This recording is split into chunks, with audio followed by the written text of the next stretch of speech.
lorsque vous envoyez les moins de 20 qui ne gagnent pas déjà leur propre match pour aller jouer à la place des A, c'est de la haute trahison vis-à-vis de la nation. Quand on dit qu'on veut aller jouer à Garoua, vous tous, vous avez été témoins de ce que la fédération a pris l'équipe des moins de 20 a essayé de les mettre dans l'avion pour les amener à Garoua. Quand l'avion n'a pas été disponible, on a mis ces jeunes gens dans un bus à Douala la veille du match pour aller jouer le lendemain à la place des A. Qui d'entre nous au Cameroun accepterait qu'en cas de guerre, on envoie les Boy Scouts à la place de l'armée et on espère gagner? Vous auriez envoyé le chef d'état-major à la cour martiale pour haute trahison. Et là, tout le monde a oublié. C'est un geste à lui seul qui suffit. Lorsque vous envoyez les moins de 20 qui ne gagnent pas déjà leur propre match pour aller jouer à la place des A, c'est de la haute trahison vis-à-vis de la nation. Là,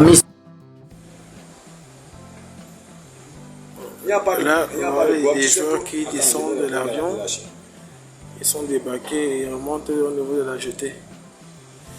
Là, on a Kameko qui est mobilisé sur le tarmac. Les réacteurs ont été arrêtés. Et les joueurs remontent au niveau de la jetée. Les amis, bonjour. J'espère que vous allez bien. Vous avez regardé là une petite vidéo introductive du passage de Joseph-Antoine Bell. Je vais vous laisser suivre la suite de ce petit partage des actualités. Là, vous avez également vu une petite vidéo des U20. Cela a été partagé par Thierry Ngonga par le passé, où les Lions U20 avaient été débarqués de l'avion Kameko alors qu'ils s'apprêtaient à rejoindre Garoua pour aller représenter le Cameroun. Je crois l'État avait dit, si je ne me trompe, que ce n'est que l'équipe senior qui est habilitée à représenter le Cameroun ou bien à jouer pour le compte du Cameroun. Il faudrait un peu rappeler le contexte. Cette période-là, les Lions étaient arrivés, d'autres à Yaoundé et une partie à Douala. Et l'État, entre guillemets, le MINSEP avait donc donné les instructions aux joueurs de rejoindre la base de regroupement, je crois qui était Lilton.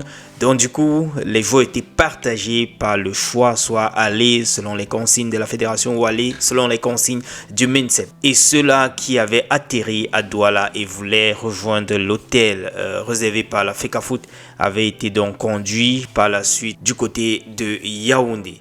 Alors, c'est dans ce contexte que les U20 vont devoir prendre le bus pour rallier Garoua. Ceci, je me dis, ça c'est ma lecture. La FECAFOOT, n'ayant pas accès aux joueurs, s'est dit, il peut arriver aussi que peut-être les joueurs refusent de jouer. Et dans ce cas, ça peut tomber forfait et on va mettre la faute sur la tête de la fédération. C'est comme ça que j'ai interprété et par mesure de prudence, ils ont choisi peut-être de ramener l'équipe B, qui est l'équipe U20, pour aller au cas où les joueurs n'étaient pas à sa disposition, de pouvoir les lancer sur le terrain, étant donné que c'est la FECAFOOT qui donne la feuille de match. Donc ça, c'était ma lecture, les gars. Je crois que vous aviez aussi vu par le passé ces différentes scènes-là et vous avez pu analyser cela de la sorte. Revenons cette fois-ci sur l'annonce de Samuel Eto'o. Samuel Eto'o, le 9, nous avait promis hier de nous faire une révélation. Il écrit ceci: le 9 n'est pas un simple chiffre pour moi. C'est un identifiant, un marqueur de mon histoire, de mes choix et de ma personnalité.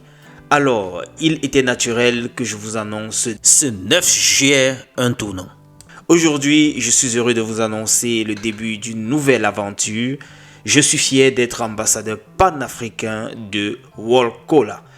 Au-delà d'un partenariat, c'est une aventure humaine, une rencontre avec une marque panafricaine qui partage des valeurs d'ambition, d'énergie et de proximité avec les Africains. J'espère que vous serez nombreux à m'accompagner dans cette belle aventure. Alors, êtes-vous prêts à basculer avec moi dans un monde plus rafraîchissant? Voilà le petit texte d'annonce du président de l'Africa Foot, bref, de Samuel Eto'o. Il s'agit donc de ce partenariat, comme j'avais également pensé, et qui se chuchotait ça et là. Félicitations pour ce nouveau partenariat. Voilà, pourquoi ne pas vous accompagner, Prési? On est ensemble. Selon le journaliste Franck-Éric Ndjifo, Eric Dopolo, l'agent de Christian Kofan, est à Everton. Il a échangé avec les dirigeants du club sur un potentiel transfert de l'attaquant des Lions indomptables vers le club anglais. Tic-tac, écrit-il sur sa page Facebook. Je vous disais il y a cela quelques jours que ça se chuchotait un peu sous forme de rumeur que voilà, des clubs de la PL étaient intéressés par le profil de Christian Kofan. Just wait and see. On verra si Christian Kofan va donc devoir quitter Leverkusen en direction de la Premier League dans ce mercato. Just wait and see, comme je le disais. Nous allons switcher sur Jean Lambernan. Il revient avec une petite couche. Il dit « Petite piqûre de rappel ». Voilà, je vais rapidement lire son texte avant qu'on ne continue. Qu'il soit rappelé au petit Hurluberlus, mais le français là c'est la magie les gars, Hurluberlus, qui prennent un maléfique plaisir à vouloir me comparer aux commentateurs sportifs de temps présent que je n'ai eu à imiter personne. Il n'y a pas de modèle autre que moi à imiter en 1986. Canal Plus n'existait pas au 237. J'ai commencé ma modeste trajectoire en commentant des matchs de la CAN 86 en Égypte en studio sur la CATV sans feuille de match. Que les temps ont changé. Une performance que mon directeur apprécia à sa haute mesure et ce fut mon envol. J'ai créé le sport à la CATV et tenu ses manettes jusqu'en 2024 sans jamais penser que j'étais meilleur que les autres, mais toujours animé de l'esprit de surpassement. C'est le public qui m'a plébiscité, n'en déplaise. 40 ans plus tard, ces émissions demeurent le fonds de commerce de la CIR-TV. J'ai abondamment participé à la naissance de l'ascension du Mont Cameroun, entre guillemets, course de l'espoir pour l'Afrique, bien que je n'en ai point tiré de gloire personnelle. Seulement voilà, je ne figure pas au panthéon du sport camerounais, du comité national olympique par pitié, mais par mérite et professionnalisme. Conclusion, quand je parle de sport et surtout foot, que l'on fasse silence. Voilà ce qu'il a écrit. Ça rejoint sûrement sa sortie d'il y a quelques jours. Vous avez vu la sortie d'Obama, où il y a des gens qui l'ont comparé au chef de chaîne, je crois, de la CATV, Sport, je crois, Raphaël quoi, c'est son nom.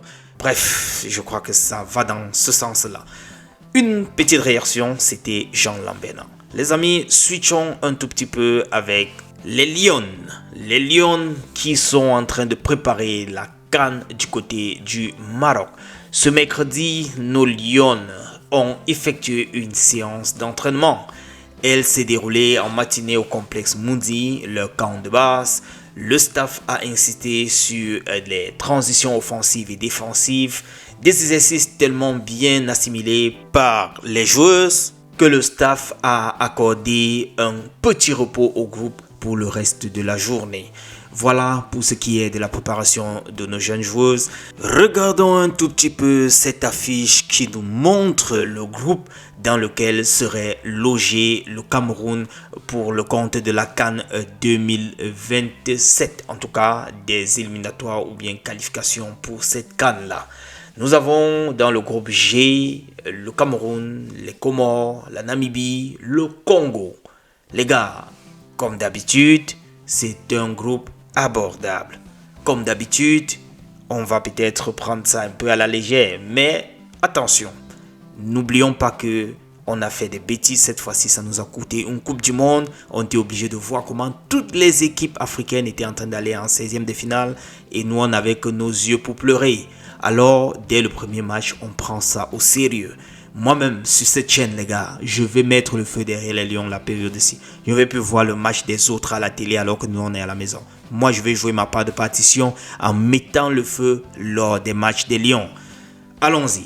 Nous allons switcher ici avec le dernier topic avant de vous laisser suivre l'intervention ou la suite de l'intervention de Joseph-Antoine Bell.